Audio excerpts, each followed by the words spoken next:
with sheep that are together engage in homosexual activity? In what circumstances? When they don't have access. No, when they don't have access to the. When they don't have access to the opposite sex. So, for example, in primates, you see this in primates. Let's take chimpanzees, for example. You have an alpha male. He will dominate all the women. All of the females of that species in that group, he is the only one that can have intercourse with them. No one else is allowed. Some of the lesser males will have intercourse, surreptitiously hiding. The others engage in homosexual behaviour. So it's an aberration based on the social structure in that group. I'll give another example. But I mean, it happens it occurs in human beings as well, and you don't have the same social pressure. It occurs in the same incidents, in fact, in human beings. But for your... Sure. I just want to... It must be natural and normal for them. Well, if what's natural is what's moral. I would appreciate it if I wasn't... Okay, all right, no problem. I won't put it on you. Or my voice. Why is that? I don't think I need to have a conversation. What it is that with people like yourself, like a proper intellectual argument rather than just going to a wild rant, it's nice to have those things on the internet purely because it shows that there are Muslims and there are non-Muslims that can actually have a decent conversation, have a disagreement, but they can still shake hands. And, you see what I mean? And we will. I'm sure. Yeah. I'll shake your hand as well.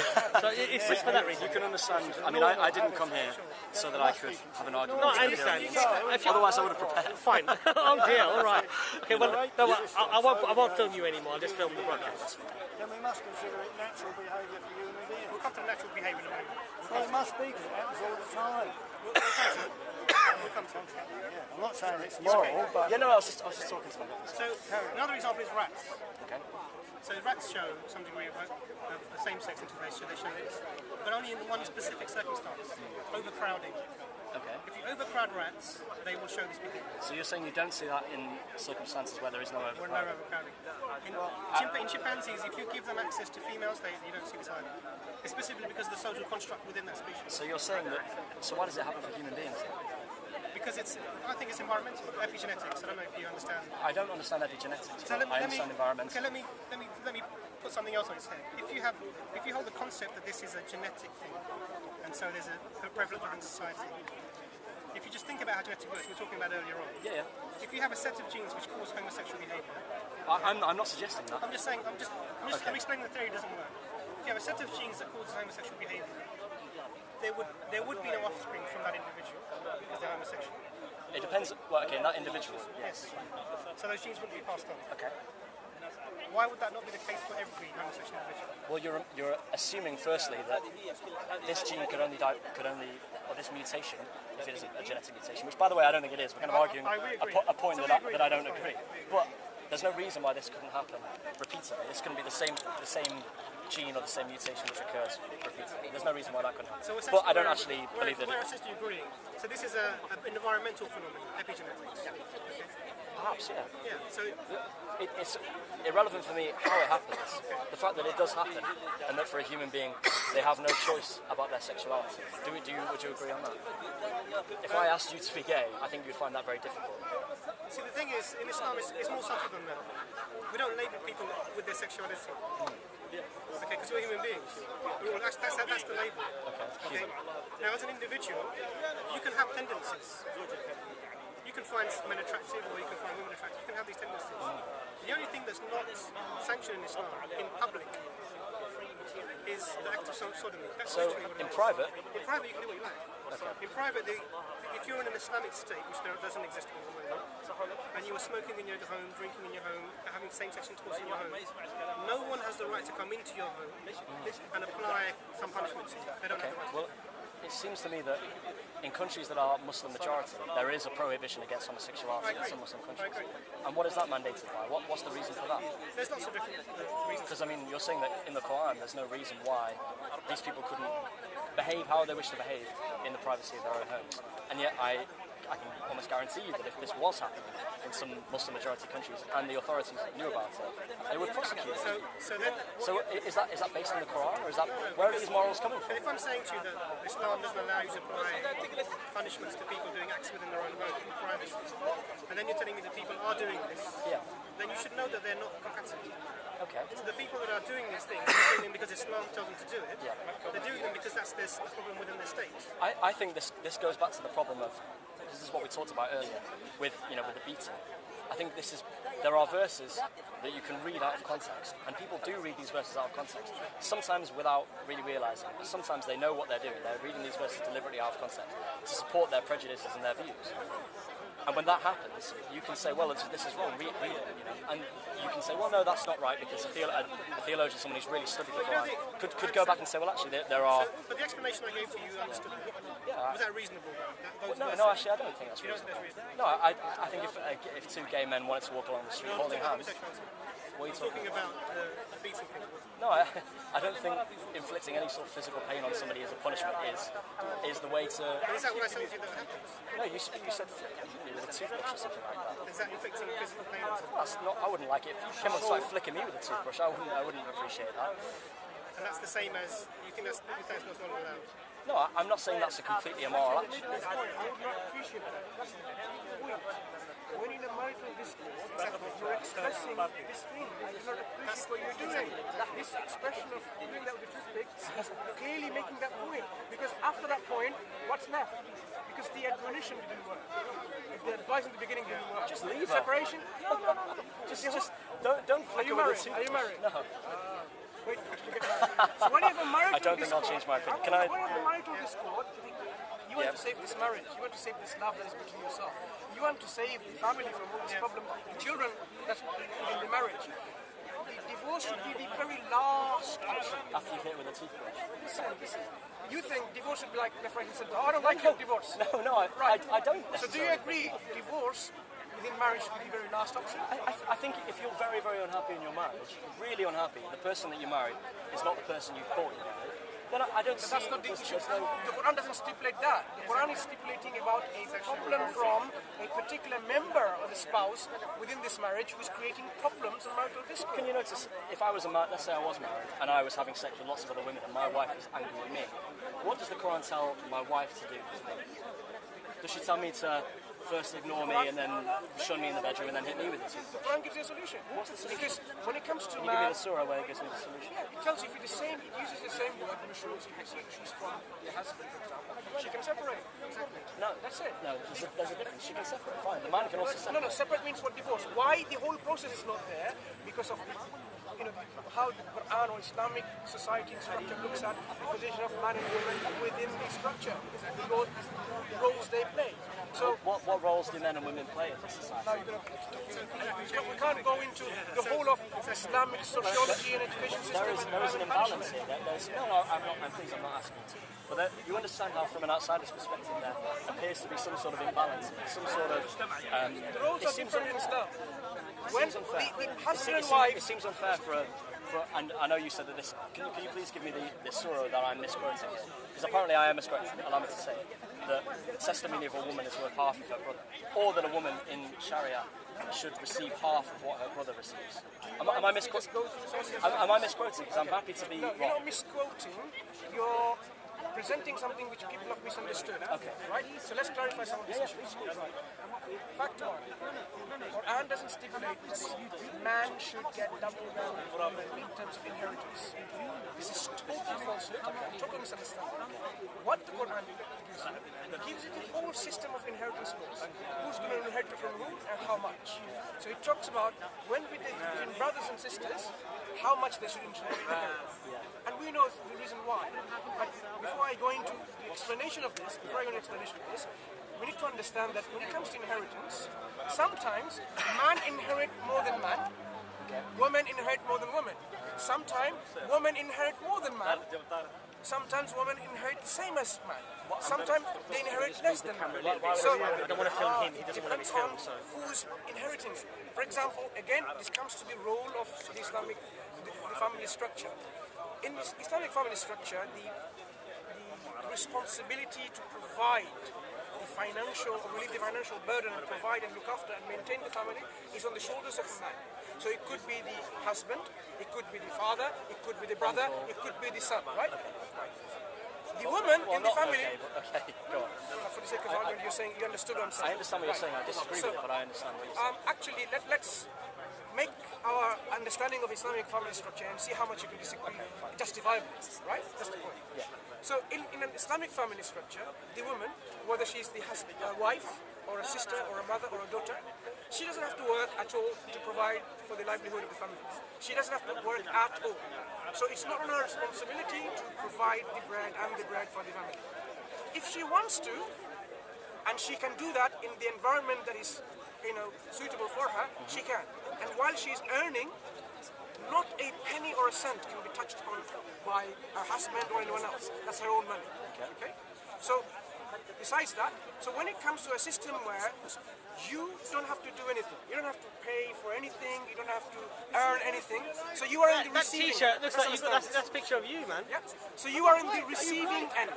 Yeah, it looks like On the other hand, let's talk about a husband and a wife. Okay, in a small family. Within this family, the husband has to provide for everything. Look after, maintain, take care of, all the financial responsibility. He has to work and make this family like a palace or whatever, beautiful garden you want to call it in the family. That's his job, that's his responsibility. Okay? In doing so, he needs the resources.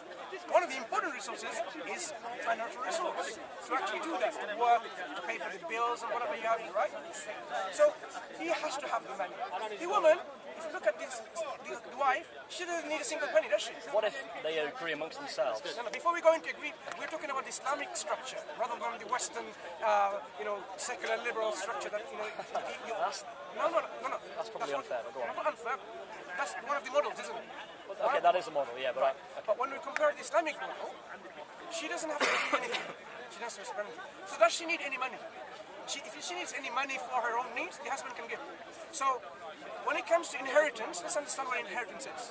Inheritance is such thing that you receive from your father or mother, whoever in your family, that you haven't done anything for it. You have worked nothing for it, isn't it?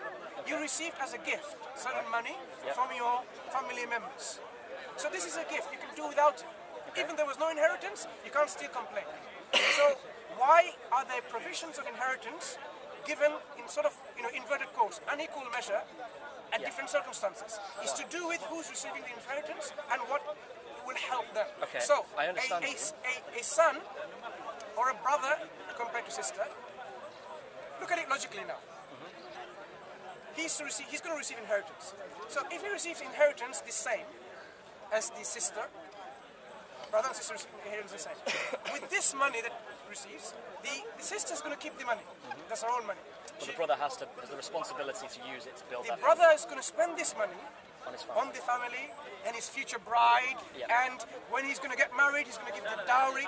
Dowry is from the husband to the wife. I understand your point. But before you fast forward too quickly, if it was equal, this inheritance gift, it seems like it's not fair. It's not really fair, because fairness demands the one who has a higher financial burden to receive this free gift more than the other person who doesn't have to spend a single penny. Well, let me ask you this then. Do you agree or disagree? Well, I can see your point. I don't agree with it. Why don't you agree? Well, I'd like to know. Well, firstly, there is some sort of idea here that there is some difference between men and women in terms of who should have the responsibility. I don't think that a man should have responsibility for his family any more or less than a woman should have responsibility for that family. That's just my opinion. That's exactly your opinion. So in an Islamic model... In the same way that this is your opinion. Yeah, so in an Islamic model, why would you have a problem? Let's imagine this circumstance. No, but are they physically equal? Can I ask you? Wait, Let's have several discussions. Let's have one discussion. Just allow me to ask this gentleman here. Imagine that between a man and a woman, they said, listen, sweetheart, let's just change all this. The woman is going to take responsibility for being the breadwinner, and the man, he's just going to live his life. You said that, there is no responsibility for a woman to do it, but let's say she wants to. Let's say she becomes the sole breadwinner. The man is unemployed. In that circumstance, she has the higher financial burden. Would she, under this law, then in that circumstance, inherit more money? Islamic whole economic system has dealt with that already. The social system dealt with that already. What's the answer? Before I answer this question, first of all, you're assuming, what if we have a system like that? In Islam, it's not like that. The system is not like this. The system is the inheritance come in a certain proportion to certain people. So you cannot just say, oh, let's change that and let's make a situation where it's like this. You can't do that. Sorry, Nick, can you not take photos? I'd appreciate it. You can't change the system and say, let's experiment with the system like this. No. If you're a believer, look, when I accepted Islam, I surrendered my will willingly to God. I accept that. Why? Because I know God knows the most. He knows better than what I know. So when it comes to how to conduct my life, how to be in interactions with others and my other species, male or female, I surrendered to God, saying God knows most in terms of how the interaction should be, the best interaction. I think that's the fundamental difference between Exactly. So based on this, I accept the roles and responsibilities and the divisions and the differences of what's provided. When the system is all in place holistically, I know it works because it has worked. Okay? And I know it's just. Now, if you want to have an alternative model, you have to bring another model, holistic model which works. We will like to discuss on a model for model basis that takes into consideration every aspect of life holistically and says, let us see which is the best solution or model for humanity. I think you Small point, I just want to. Well, it's only the last 60 years that we start having like a woman also working. Before it was only the men who used to work, even in the Western society. we can change the law. So that's what I'm saying. So are you better than your grandpa? You know better? So, well, hang on a second. I'm not saying that I know better than my grandparents, but So let's I disagree with the way they live their lives. Let's return to the subject. As I said, are you familiar with this Islamic law? Islamic law which gives inheritance, that out of say about over 30 instances, only about 4 instances, the daughter or the sister gets less. All the others, more than 30 or so instances of how she can receive inheritance as a woman. As a woman. Only about 4 instances she gets less. But in every other instance, And all the other instances she gets the same, or more, or she gets inheritance and the counterpart male doesn't get anything. Now, you tell me now, how do you evaluate this system in Islam, in the inheritance law of Islam? Does women get more or less equal or the same? Tell me. in the way this is all unnecessary. What I say is, all you need is the same model. Do not try to impose a different model and say, let's explain according to that model. According to the model that we believe in and we live our life by as Muslims, all right? So, within this model, when it comes to inheritance, more than 30 situations, women receives inheritance. Out of them, only 4 examples, 4 instances, she receives less. I understand your point. So my question is, within this model, if someone asks you now, do women get less, more, same? How would you evaluate It depends on the circumstances, is what you're saying. But I'm saying it shouldn't matter on the circumstances. Let's just make it completely Now, equal. the whole accusation in Islam, women gets half of the inheritance. I didn't make that accusation. If Not you you, listen not to you. what I said, I didn't say what am I you. misquoting, and can you I didn't correct say me? you. Did I not say that? If you go and search in the internet, I know that you will see this is the common misunderstood. you're arguing against a position I'm not holding. I'm saying this is one of the misunderstood things about Islamic inheritance. So now at least we realize this is totally baseless. So this is complex. It's complicated. And It seems. It it's depends more, on So on within the this complexity, do you agree? One of the elements that's there put in is justice and I fairness. disagree that the complexity is needed. I'm saying eradicate the complexity. Let's just have it. Let's just have Do man and me and my sister, regardless So of the it all comes circumstances, down to inheriting the then. same amount of money. Fine. With your permission, it all comes down to man and woman being equal. Equal in what? What do you mean? What is man and woman equal at or in? The equality that we now made a catchphrase. Yes, we want to be equal, but I want to know from you, Well, financially, for a start. what are man and woman equal in? Equal at? What do you mean? What's a man and woman equal? When we say There is no evidence. I mean, when we say we stipulate man and woman should be equal, right? What do you actually mean? Equality in the eyes of law? Same treatment in the eyes of law? What do you mean by this word equality? I feel like it's necessary for a society to have equality between all members, regardless of their gender or their sexuality or anything like that. May I Equality. give you an example? If you go to Obviously, my friend here disagrees.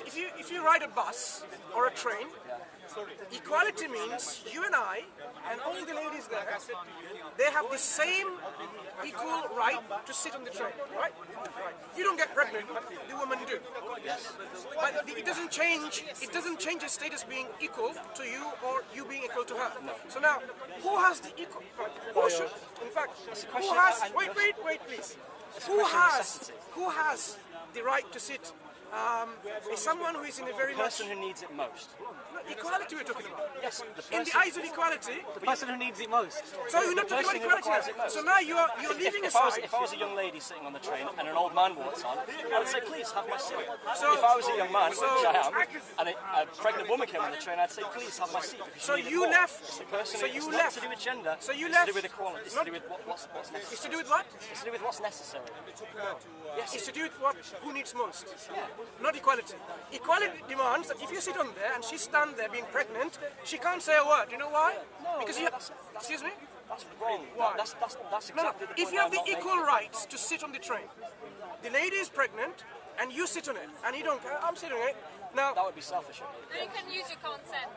No, we're talking about equality, not common sense. Because in Islam, we have equality, common sense, fairness, and justice. In the secular West, they also have that, but let's discuss that, whether you actually have that in practice. So, in terms of equality then, if you sit on that seat and a pregnant woman stands, can anyone say anything in terms of equality? In terms of equality? Yeah. Well, whether it's a man or a woman, as I give you the example, an elderly man and a... That's a fairness. That's in terms of equality, using the term not the fairness of equality, can anyone say anything to you? But what I'm saying to you is it makes no active difference whether or not it is a man or a woman. No, I don't know. Human beings are equal, but there is unequal distribution of necessity. Spot on. It's irrelevant. Spot on. It's irrelevant of whether it's a man or a woman. Spot on. You agree with me then? There's unequal distribution of equality. No, of necessity, I said, not equality. Right. There is an unequal distribution. Yeah, that means no equality then. I'm a pregnant woman, I need to sit down because I have a baby. There is I'm no an elderly man. And that's conducive to need, right? So equality can be wavered because of necessity. So what the brother was explaining to you, because of fairness, justice, and fairness. That the responsibility on the man that he has to provide, he can't be a bum. Hold on a second. And the fact that she doesn't have to work if she doesn't want to means that the needs are different. Therefore, by your own admission, it needs both to be treated differently. But you've imposed this on the society. In reality, in reality, there's a problem of imposition. What if there was a woman and the man next to her with a broken leg and his needs greater? His needs are greater, aren't they? It's not equality. So it's not about gender. It's not It's about equality need. and gender. It's about the fairness and justice. It's about need. So it's not about woman or man. What it is, what Allah does is Allah recognizes, the Prophet, peace be upon him, recognized in the 7th century, Allah said this in the Quran, that Allah has created you equal in terms of your value, your worth to Allah. So your worship is no less than mine or his or anybody else's. Your deeds are no less valuable. However, there are certain differences that we have.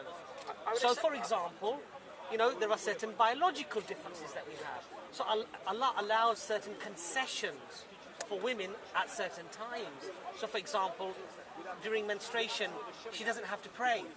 She doesn't have to fast. She doesn't have to do many things. Her husband can't approach her. Allah gives her that right. You understand? I understand what you're saying. To protect her and to facilitate her needs adequately. Similarly, Allah has made the man, not always, but generally speaking, physically stronger. So activities like road building or digging trenches and stuff, yes, I've seen the odd woman do it. I'm not saying no women can do that. However, most people that will do that type of work, very heavy, tedious, exhaustive labour work, it will be men. Now, would you then say to the employer, no, that's not showing equality. You've got to get the quota up to 50-50. This is not the point that I'm making. No, the point here is this. You admitted yourself that it's not about gender. I know. It's about the needs of the individual being satisfied adequately. So why, as a man, do I need to take the responsibility of my family? Because Allah has given you certain traits. Like, for example, your wife may become pregnant. So it may be difficult for her now to go out and do a full day's work. It depends what her work is, sure. Well, no, not necessarily, because pregnancy can often have many complications, right?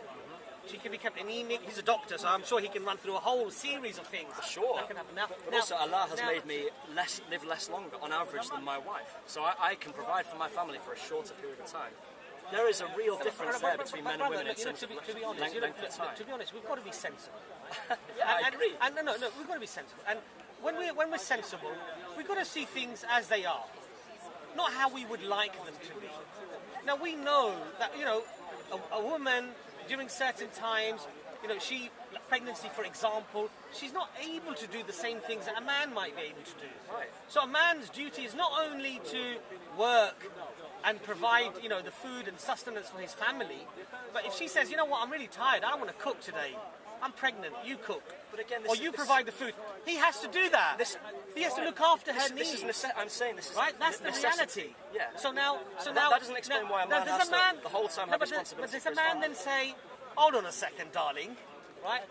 I believe in equality. Get up and cook that food for me. I'm hungry. I was working all day." We don't disagree. Right. So as the needs change, the necessity in how they are dealt with also changes. Now, the brother made a very important point there, and I think it's sound.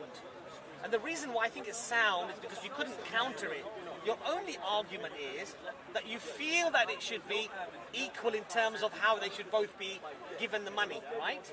But you could not contradict anything that he said in terms of the fact that there is a specific difference of needs and responsibilities, and that is why Allah has allocated it in the manner that He's allocated it. You know the other important thing that we miss here?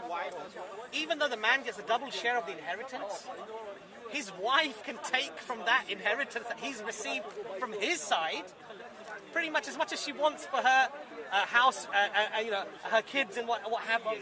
So inevitably, So she's always in the receiving. No, so the man is always providing it. No, but you see, Islam has given that responsibility to the man, and said that the best of you, the Prophet peace be upon him said, is the one who shows kindness to his wife. Treats her with best to your wives. So how are you best? You're best by being the most kindest, the most romantic, the most forgiving. By allowing her to live the life that she wants to live. Equally. By allowing her to live the life that she wants to live. Now, let's say she wants to be the breadwinner. She wants to. Let's say that's a decision I can't. That's a decision for both of them to Fine. decide. Right? So, there's a necessity. However, your arguments have primarily been about menstruation and pregnancy. No, menstruation those are only occurs for a short period in 1 month. Pregnancy occurs maybe a few times in a lifetime. Well, there are this many. is not the basis for saying that all the time. There are many medical conditions. I'm sure that the doctor here can even explain about menstruation in terms of. And I'm sure the doctor can give many medical physicality, the emotional basis, and other things. Not necessarily with everyone, but with some. Now, however, what Islam has done, and when we look at the practical side of it, who is actually ending up with that money? It's not the man. It is the woman. Whether it's his wife or his sister, but it's the woman, and at the end of the day, who will end up with the money. And in fact, most Muslim homes you go to, the banker is the woman. She decides. Is that true or not? Right? She knows how much wages you've got coming in, and she tells you what you've got to spend that month. And the rest of it, she allocates. Now, equality would derive and dictate that he should say to his wife, "Hold on a second, I'm the breadwinner, I'm earning all this money. I'm gonna make equal decisions to you." That's not correct. I'm saying the practicality of how we live as a society. A man and a woman, when they're married, they are equal partners in that marriage. The woman basically is the boss most of the time. Regardless, all these macho men you see here flexing their muscles, when they go home, wife says, "Look, you're going to do this. We're going there at this time. Make sure you're up. Make sure you're ready." What's happened when you have 4 wives? You want to have 4 wives? When you have 4 wives, what's happened? Who is the boss? Well, 4 of them. You've got to be able to handle it. 4 you of them can are handle the 4? boss. Can you? No, I can't handle 4. No way. if you I can't handle one, bruv. I thought you'd kill me. A man and a woman equal partners in marriage, then they can stronger make these before. decisions. You've got to be a bit stronger. I'm not that Point way. for the man to say, you're wrong, I overruled. But still demand the same things from us. Misunderstanding is this. fair? In Islam, But it's not fair, but at least it was a solution and it's still a solution. The Germans did use this solution in the Second War. When there were a lot of German men died, people used to marry 2 and 3 and 4 German women. No one search. Because there was a solution. But now, in the Western society, you are married to 1, but you've got 10 mistresses, and it's fine. It's okay. God knows But more than us. before, You believe? And in fact, we know from history as well. How easy you fix them. It's demonstrated. The laws that God provides is the best solution for the society. I'll give you an example. Okay? Here's the medic, and we have understanding of now. If you have a leak within a pipe, the water is dripping from the pipe. Now we can come up with so many solutions. In fact, you will find a lot of people coming out with different solutions. Let's say the gentleman comes along with a solution. So what? He brings a box and puts it underneath the leak pipe. The water drops to it, and it fills it in, changes another one. That's one solution. You come along and say, I'm going to put selectively over it. Rub it a few times, but after a few hours, it's leaking. She put more tape on it, and then it holds it for a few moments, for a few hours, something. He comes along and says, I'm going to do something different. He cuts off 2 sides, the leak part, and wills a proper pipe, completely wills it new. And it works. Now, which is the best solution? Clearly the one that has the longer lasting. Right. So solutions in Islam, we say, and we challenge actually, this is for our discussion, the solutions that Islam provides for man's problems and daily affairs and interactions they have, bring us on the table a better solution. A better. The example of, for example, the wife beating that you talked about, the West is so much historical about it. If you look at it, if say we're in a marriage and we have a marital discord because my wife did something. What is the first thing man tries to do? The first thing, when he notices, okay, what? The wife sold his Lamborghini, right? Sold his house. Yeah, come on. I'm sure a lot of people have it. Right. Now, what would the man do? So, okay, I can't believe you've done that. Exactly. Why have you done the that? natural response when someone something is dear to you is you become angry, emotional. From your anger and emotional, you want to say something to her. You actually say, oh, how did you do that? Some people actually physically commit violence. Yeah, it's awful.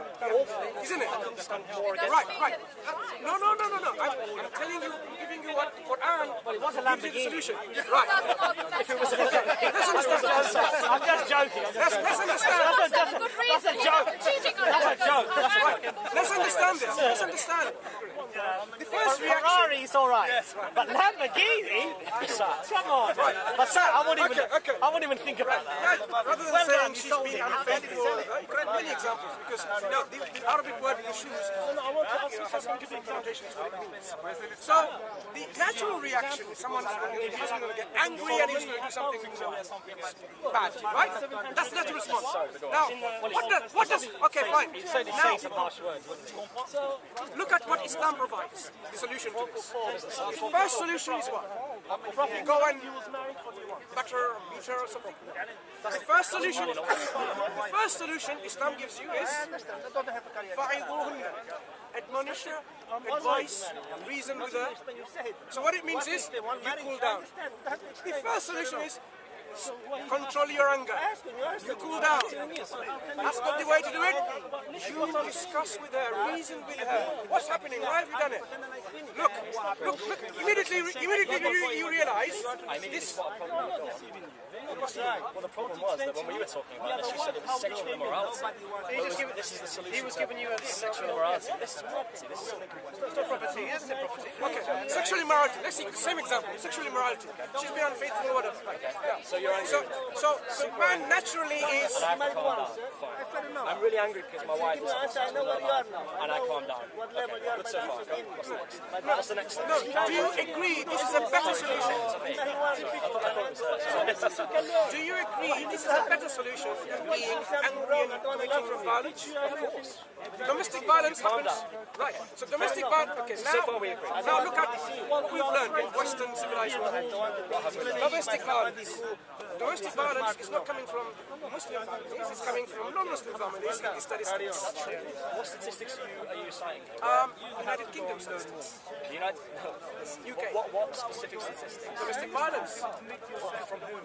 From the spouses, partners. So people have come forward and said, do you think that the victim of domestic violence would want to come forward and talk about it? With the limitations Can you of understand how the the power. statistics might be some problems? Here's with my those disclaimer. statistics? With the limitations of how the statistics that we I would report. argue that there are some big limitations with those statistics, and There they is. should be treated with immense caution. Are we going to disregard all of it? You probably wouldn't be arguing Just that because if of- it just was because of- if it was the other way around. I absolutely Just would. because of Trust me, people friend, don't. just When it because of suits them, our it's a difficulty. limitations of our statistics, boy. are we going to disregard altogether? No, I'm not saying disregard statistics. I'm just saying they should be treated with immense caution. Cautions. Exactly. And Right. the caution is proportional to how those Fine. statistics were What we collected. find I've is- given you an what example we of how I find- can imagine those statistics can be skewed. What we find When the domestic violence is most extreme, could be. that might be Could the be. circumstance in But which what the woman we've doesn't got want so far with our best statistician coming and telling us what, to. Might be nonsense. All right, let me ask you a question about that then. Okay? Do you think that non-Muslim organisations generally would like to lessen the effects of domestic violence within the Muslim community, or would they want to exaggerate those? According to the norms of our media and the way that it works at the moment, would you think it would work that way in favour of, or would it work detrimental to? Well, it depends entirely on who's collecting the statistics. No. I've said non-Muslim. Non-Muslim organisations. Does that mean a secular or a Christian or a Jewish or what? I'm saying There is a difference. let's say secular. Secular. Now, a secular organisation. We're talking about science here. We're talking about the science. We're talking about how things are working in our society today. We're talking about. Does the media, do these statistics that come out, are they unfairly in favour of Muslims, Let me or say do this. they in fact highly critical of Muslims whenever they can be? I don't know the answer to that question, but let me say this. If there was some statistical organisation that provided statistics which were misleading against Muslims, that would be wrong. Completely wrong. I couldn't agree. did you read the story? This is irrelevant, but because you mentioned it, the story about the Muslim cab driver that didn't allow the dog in the car or something like that. Why did it have to be a Muslim cab driver? You know, just I agree with do you. you Why realise? would it have to be? Fine. The So fact that he's a Muslim is the irrelevant point to the the story. brother was making, the media, I hate this. I hate our unfortunately, media more than he. The Daily Mail printed a story. I work for the media too. Daily Mail printed a I've story. worked long enough to understand what media I works. don't like this either. You may not. I've worked for the media. I know, I'm sure. Right? I was a news editor for some time. this So we know what sells. Media people know what sells. It's all about money. It's not about fairness and justice and equal treatment. Right. Good. So let's come back now. In terms of this, solution. So Islam gives you in a mindful discourse, like faithfulness. First thing is you control your anger and you actually reason with your honest and advise her so that she stops. What would you expect from a decent wife? She should listen to you and stop. I would expect from a faithful partner, irrelevant of gender, that they would respect the mutual. It can happen. If a Crime has been relationship committed already. So what next? starts on the basis that they were mutual partners, then I would expect that each person respects the other person. Okay? Regardless of whether it's a man or a woman, a Muslim or a Jew or a Christian. Let's take this on. So between So the we're in a Christian secular marriage here. I'm talking about the Islamic model and your secular model. Okay, let's do the Well, comparison. no, secular perfect model. I never, Because that's well, A particular model. Particular model. We're talking about in the actual secular model that doesn't happen. But you're saying we should. I'm I'm not saying the secular model is better. No, not providing an We want to compare this secular model better than what we spoke about. It's not necessary. It is necessary. It is necessary. The moment one, I'll tell you why it's necessary. The moment one questions the integrity of the Islamic model and says, oh, I don't agree with that, no, I have a different opinion, it means they think they have a better solution. Maybe I do, but who's my solution? Okay, so no, let's compare. So let's compare the solutions out there and see which is the best. So in Islamic solutions, in a problem like this, the woman was unfaithful, the man is now advising her, punishing and saying, stop doing that. What would we expect from a Muslim wife? Because we're talking about the Muslim context. I'm not a Muslim. I'm joining the camera expert, the recording. In an Islamic system, let me tell you then, I can comment. Because Islam says, to the Muslim man and to the Muslim woman, that they should believe in themselves, and they should be faithful to each other, and respect each other, and the marital bond therein. Yes, and the marital bond therein. So, the verse starts like this, in the husband's absence, the wife should guard what Allah commands her to guard. Right? So that means she needs to be a devout, in fact, shall we read it? Where's the Quran? Then it will become clear. There you go.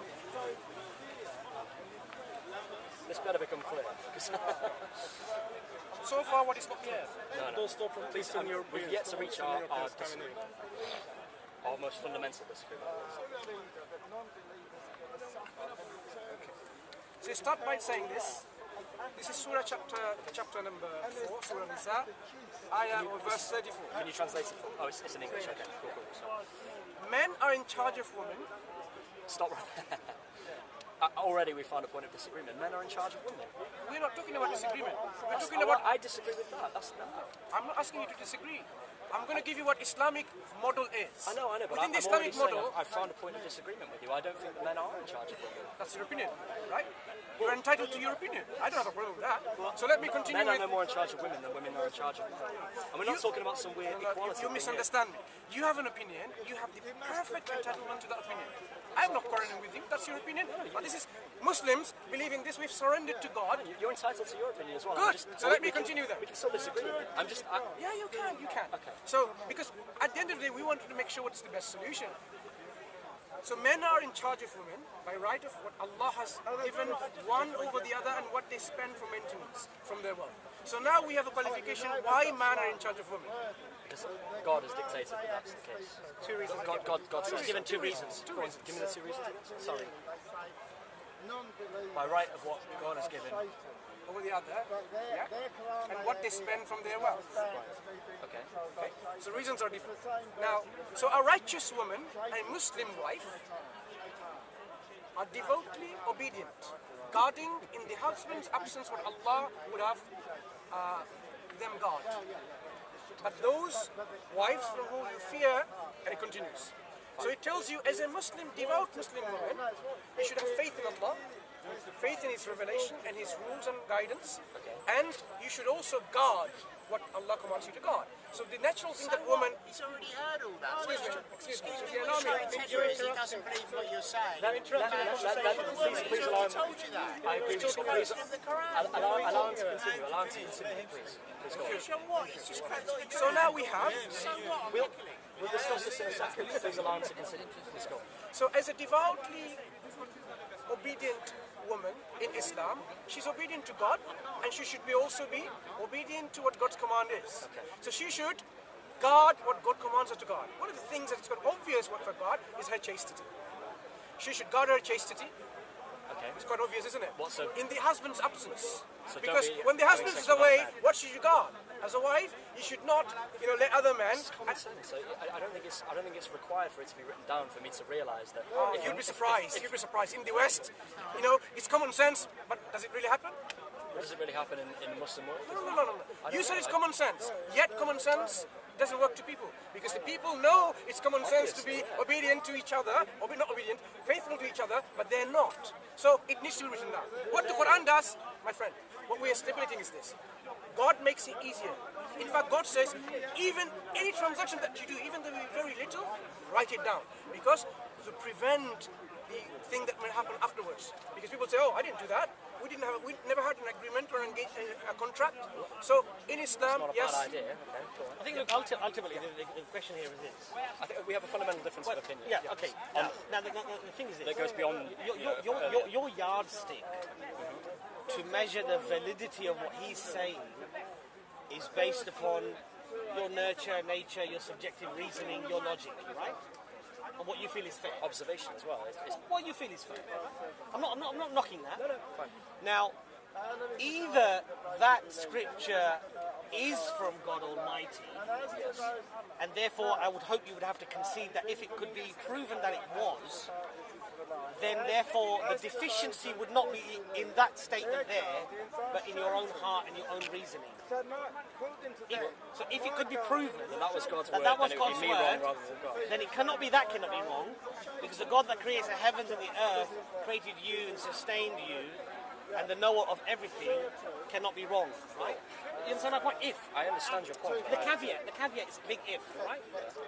So to pick out individual statements or issues that the Quran raises, your litmus test or your test to validate those things are based upon your own understanding and knowledge, right? Okay. Now, within Islam, even as Muslims, when we read the Quran, and there are certain things that we may find possibly a little bit difficult to fully absorb and comprehend and understand, but we don't see that as a deficiency within the Quran, because the ultimate initial validation has to be, is this the book of God Almighty or not? So therein lies the difference. If you can't prove without reasonable doubt that book is from God, then quite frankly, anything it says can hold no credence or no importance to you, because no, I'm just saying, It might still have some truth if it's it may not do, from God. but you could deny the vast majority of it simply on the basis of, and what you have to appreciate No, is this. I disagree. Look, On an important point. Look, what you have to appreciate is this. That those articles of decision making, of responsibility, or what have you. Now, 100 years ago, may not have sounded very odd in this country. Okay. You understand my point? So your grandfather, right, may not have looked at those things and actually thought that doesn't even go far enough. Now for him, that would have been quite moral, quite correct, and quite right. So what's changed? What has changed is that our moral code and the test for validity is down to our own understanding, comprehension, capability, intelligence, maybe science, right? I mean, that's not really science, because that's more to do with really a subjective reasoning in terms of what you feel is fair and unfair, right? Now, that's not really scientific in terms of analytical and empirical. It's a discussion that you could have, right? Now, so I think the most fundamental thing is, can you prove that the Quran could not have been created from man in the 7th century who was illiterate and herding goats? If you can do that, then I suggest, humbly, in a humble way, that I would certainly for myself accept everything that it said. Now, how do you facilitate that direction of thinking and investigation to come to that conclusion? May I respond? Yes. 2 points. Firstly, on the validity of the book, if it were not from God. If we, just for the sake of argument, assume that this book is not divinely inspired. Yes. You said, well, I can perhaps, ignore a lot of what it says. Is that an accurate? What I'm saying to you is that if you feel that is not from God Almighty, I feel as though... then clearly Yeah. things that would be deemed or seem somewhat plainly and openly deny them on the basis that you don't accept them. Right? However, that's the most important and the fundamental thing is this. If somebody comes to you with any information, before you even look at the information, validate the source is accurate. Because if the source is dubious or inaccurate, then you don't have to even accept what that person says, right? So if somebody says Mercedes are built in Germany, right, you might deny that on the basis of the premise that you don't know. But once you validate that the person actually is a guy who works at Mercedes in Germany, and you know he's a trustable person, and he's got another few colleagues, and they've got pictures at the Mercedes plant and videos proving that they're making. So you've now validated the source. So now there's no doubt in the fact that this man probably does make Mercedes. Can I get to my points? Yes. So, my points were, firstly, I disagreed that if you could prove somehow that this was not divine, that you could refute it. You could say, well, there's no reason for me to believe it. There's no reason for you to believe it. Just assuming that that's the case, which I know you wouldn't agree with, obviously, but I'm saying that in that case, you would then read what it says, and you would use logic, and you would use reason and science even to decide what. So just because it's not divinely inspired doesn't mean any of it's wrong. It could. That's what I was going to do. But it could all be correct. But you've accepted, and not divine. But you've accepted. It could be right. But you accepted that sort of reasoning is subjective to nature, nurture, and where you're born, and it depends on the nature of the claim, and what era you're born in, right? I think it depends on the nature of the claim. So it's not. So it's not an absolute way of distinguishing right from wrong, is it? It's purely what I feel through my knowledge, through my understanding. We're getting very philosophical here, but I mean, so I agree that this is the way forward in a discussion like this. When if you don't believe in God in the first place, the first thing that needs to be clarified is whether God exists or not, and then everything will follow. I agree, actually. But I came from a different angle, saying, take that as it is. It gives you a particular solution, whether it comes from God, you believe it or not, right? We believe it comes from God, and we believe this is the best solution. So we can actually analyze this and compare with any different models, and that's what I was trying to do. So the first solution I said is it tells you that it gives you the roles and responsibilities of man and woman.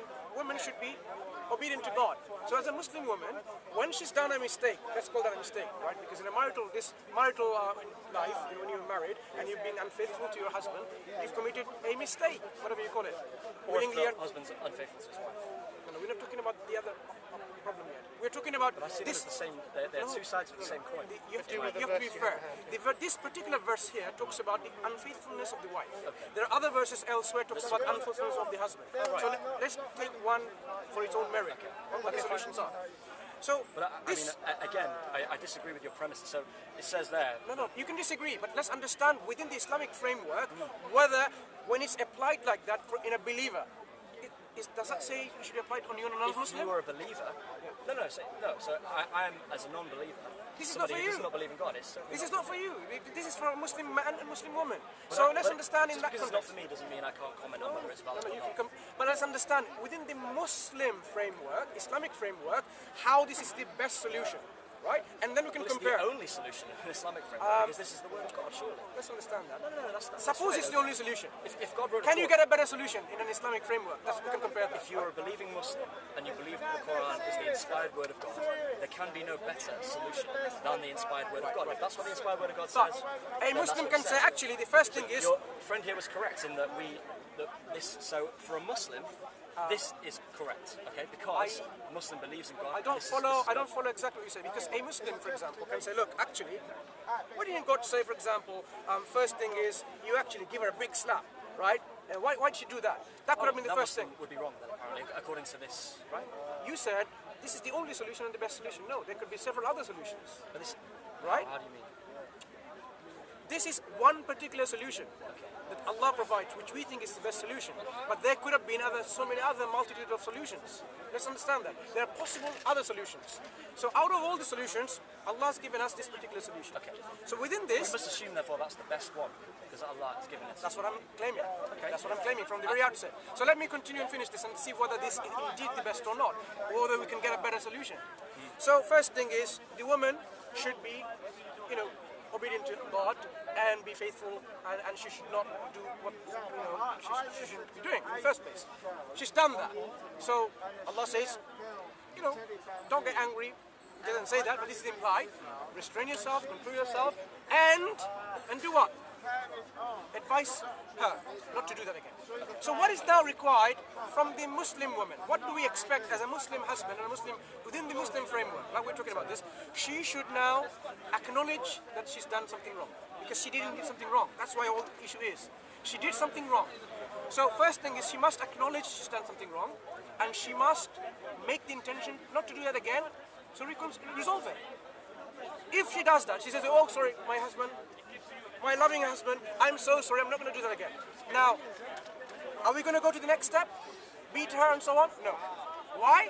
Because these steps are sequential. I understand. If let's understand that. If now she's now come back to her senses and says, okay, what I've done is wrong, that's the end of the story. Back to normative marital life again. But if she persists on and does not listen to God, Allah, listen to His rules and regulations, and doesn't care about the family and the husband, and she keeps on doing this, the Quran gives you the second solution. Just like a doctor, when you go with a pain, in fact, by the way, our pharmacist is a doctor. We know more about the medicines than perhaps any other specialties. So when we have a problem, pain, what do? The doctor diagnoses and says, okay, you know what? Have some paracetamol. You got some pain here? Fine. If the paracetamol doesn't help, you come back again, he's not going to give you paracetamol again. He's going to give you something else. Something better or worse. The next step. The next step is what? Next step is what? Stronger. Something, please don't record it. Something stronger. Panadol extra. I know, and I'm asking you, please don't. Please, excuse me, please. Please, respect, please. Respect. He doesn't want to be recorded. Okay. What would he give? Something. He can if he wants, but I just don't No, want sorry. to. Let's do that. That's fair. I know we can't control something. So, what is he going to give? Something stronger or weaker? Well, he'll try something different at least. Yeah, look, Logically, I understand your point. It's sequential. You try the first thing if it doesn't work. let's try not the jump. second thing Let's if it not doesn't jump work. the gun. Let's But I understand understand. the let's understand the solution. So he would give something stronger. Maybe he would give you some NSAIDs, right? Non-steroidal, which is stronger. Fine. Maybe if that didn't work, he's going to give you even stronger opioids. Morphine, yeah. Morphine, Okay, fine. right? Right. Strong. What we have here is a similar prescription. So if she persists on doing that, the next step, you know what the next step is? Divorce? No, stop having sex with it. Stop having this marital conjugal relationship which is part of your marriage. Okay. So And that doesn't work. don't, accelerate no, don't just jump the gun. You don't really, if you're going to be analytical, you have to really sit down and think through this situation. In a marital discord, we have this problem, and the solutions are provided. What's really happening with the psyche of the woman, Muslim woman? If she's now realizing, look, the man is stopping this marital relationship, the mutual intimacy, because marriage is now in check. It's a problem. It's a serious issue. At this time, no one else knows. The children doesn't know. Your father, your mother, the neighbors, the son and the Daily Mail. They don't know either because it's between yourself again. You're trying to protect the marriage. Fine. Right? So you would expect again from a person with good psyche, sound psyche, to do what? Stop and say, I'm sorry. If she returns, what do? Back to normal life again? Nothing happens. Okay. You're back to normal life. But if she doesn't do that, now I ask you a serious question, a scientific question. What does it tell you about her psyche? It tells me that she doesn't want to be in that relationship. She could just say so. She doesn't want to be in She the could same just say so relationship simply. that I want to be in. No, she could just relationship isn't working. No. She could just simply say so. It doesn't work. I want No, divorce. she might still love me, but she Sorry? she might still love me. She She loves you and she doesn't respect this faithfulness? Obviously, she doesn't love me in the way that I wish to be loved. No, not by I my you wife. wish. Mutual, remember the mutual No, I faithfulness. agree. So We're not in. If my wife is cheating on me and just keeps on doing it, we're What does it clearly tell not you? in the same relationship that we want to be. So what I is want to she be in a telling you? relationship where she doesn't do that. She wants to be in a relationship where clearly she thinks So that's what okay. would you do then? That's So I would say if there was a real difference of opinion, again we tried everything right. I would just leave her. right. The Quranic first injunction, the advice about reasoning, advising, and admonition doesn't stop. That would have been going on, and if you realize that, if you now mutually discuss and say, look, why are you doing this? And she says, because it doesn't work anymore between us. You should go and mutually seek divorce. Simple as that. Case closed. Solutions there. But if she doesn't do any of that, instead she carries on. She says, oh, I'm going to still be married with you. She doesn't acknowledge that there is a serious problem in this. But but it tells you about the psyche. I mean, look. If you're not a psychologist, you don't have to be a psychologist to understand that. Something's terribly wrong with her psyche. In this relationship, in this vow that you had, the contract that you had between yourself, to mutually love each other, mutually care for each other, be faithful to each other, and then one party is actually breaking that every now and then, consistently, something's wrong with her. Something's wrong. Right. So she needs to be corrected. She needs to be And how should I go about it? right. So what does Islam say at that time is? The next step is, look, if he's continuing like this, as he explained earlier on, the third step is beat. And you think beat means beating the bush and batter her, make a black eye and something. No, the Prophet and the companions, they understood how this should be practiced. But what we understand from this in the context of this, the spirit of the text is, this is a signal.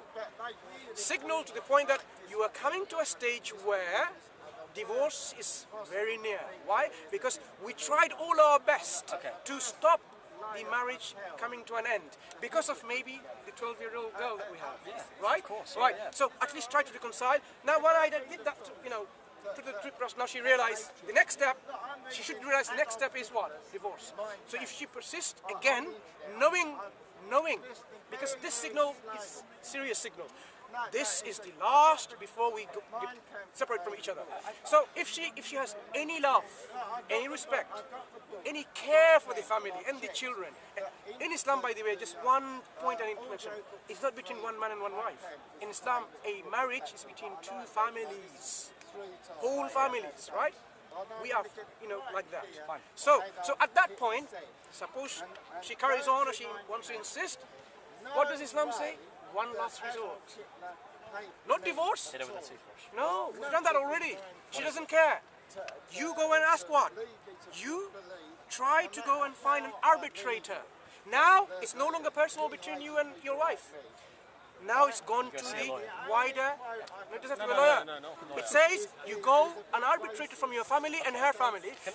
Can I finish, please? Okay. It's not going to take too long, right? Maybe 2-3 minutes. So you choose an arbitrator from the family. Now the family is involved. So they will try to reconcile this marriage. In fact, it says one from her side and one from your side. From each side. So you choose the arbitrator which you trust and which are wise and so on and so forth from each side. You don't just decide, oh, let me appoint him and he decides for us. No, arbitration done from the both sides in the view of what? To reconcile this marriage. If they failed, in fact, if they wish to reconcile, God says He will make them reconcile, and that will be the end of the story. But if they can't reconcile, divorce. Now, these are the steps in a marital discord. Now, you tell me, because you disagree with it, give me a better solution. In a marital discord, in a family who believes in God and believes in the words of God.